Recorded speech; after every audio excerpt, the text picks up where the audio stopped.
और अब बात प्रधानमंत्री नरेंद्र मोदी के जीवन पर आधारित एक नई पुस्तक की, जिसका शीर्षक है मोदीज मिशन, और इससे लिखा है मशहूर वकील और जाने माने लेखक बर्जिस देसाई। डीडी न्यूज से विशेष बातचीत में लेखक देसाई ने हमारे संवाददाता श्यामा मिश्रा को बताया कि ये पुस्तक अलग अंदाज में लिखी गई है।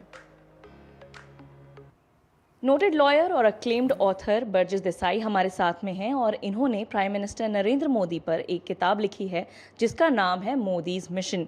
सर, हमसे बात करने के लिए धन्यवाद। आपने जो ये किताब लिखी है मोदीज मिशन, इसके बारे में कुछ बताएं। और साथ ही हमने देखा है कि पहले भी किताबें लिखी गई हैं प्रधानमंत्री नरेंद्र मोदी पर, तो आपकी किताब कैसे अलग है? ये जो किताब है वो प्रधानमंत्री की बायोग्राफी नहीं है, नहीं है वो राजकारण के बारे में या उनके राजकीय प्रतिस्पर्धियों के बारे में। उनका नाम सुद्धा किताब में नहीं है। दो उद्देश्य से ये किताब लिखी गई है। प्रथम कि मोदी जी ने जो कार्य अगले 24 साल से किया है, जब पहले 13 साल गुजरात के वो सीएम रहे और अभी 11 साल पीएम के रूप में, और जो कार्य उन्होंने जो किया है वो पार्टी लाइंस के अक्रॉस जाता है। वो सिर्फ पार्टी पॉलिटिकल नहीं है, और पूरे राष्ट्र की जो अनुभूति है, जो अस्मिता है, उनमें उन्होंने परिवर्तन लाया है। वो परिवर्तन वो कैसे लाए हैं और अलग अलग चीज़ के बारे में मैंने उसका विश्लेषण करने की कोशिश की है।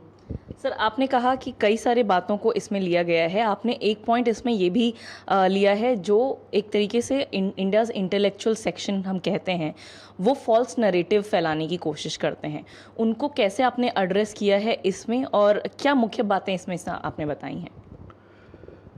तो मैंने ये दिखाया कि सिर्फ मोदी जी के लिए ही नहीं, लेकिन कई राष्ट्रीय नेता जो इंग्लिश मीडियम में पढ़े नहीं हैं, जो वर्नैक्युलर मीडियम में जिसकी शिक्षा हुई है, और जो बड़े हम्बल बैकग्राउंड से आते हैं, उनके बारे में एक सेक्शन को, जो बुद्धिजीवी है या इंटेलेक्चुअल्स है, सब नहीं लेकिन एक सेक्शन है, और वो उनके लिए वो मानते हैं कि हमारा प्रधानमंत्री इंग्लिश बोलता हुआ चाहिए, सोफिस्टिकेटेड चाहिए।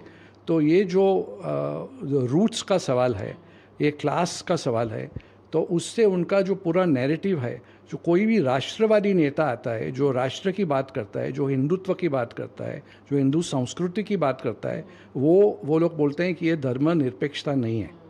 तो वो कैसे नहीं है? वो कश्मीर के संदर्भ में, राम जन्मभूमि के संदर्भ में, मिलिट्री स्ट्रेटजी के संदर्भ में, टेररिस्ट अटैक्स के संदर्भ में, जुडिशरी, इकोनॉमी और टैक्स इवेजन, यो अलग अलग विषयों में जो उन्होंने कार्य किया है, उसका विश्लेषण करके ये जो उनका जो नैरेटिव है, जो प्रयत्न किया जा रहा है कि और एक जो कलर दिया जा रहा है वो कैंपेन को, उसके सामने मैंने जो सत्य क्या है वो दिखाने की कोशिश की है। साथ ही सर, जब एक पुस्तक लिखी जाती है, कई सारे लोग उसको पढ़ना चाहते हैं, और साथ ही जो पॉलिटिकल व्यूज़ में डिफ़र करते हैं वो भी इस किताब को पढ़ेंगे। उनको समझाने के लिए आपने इसमें किस तरीके से चीज़ें लिखी हैं, और क्या मानते हैं आप, क्या ये सारी बातें उन्हें समझ में आएंगी? जैसे मैंने कहा कि इसमें कुछ पॉलिटिक्स की बातें नहीं हैं, इलेक्शन की बातें नहीं है, कैंपेन की बातें नहीं है। ये ऐसी बातें हैं, डिजिटलाइजेशन ऑफ द इकोनॉमी हो या वेलफेयर स्टेट हो, डायरेक्ट बेनिफिट ट्रांसफ़र हो, और टेक्नोलॉजी की बातें हो, जो भी कुछ हुआ है वो उससे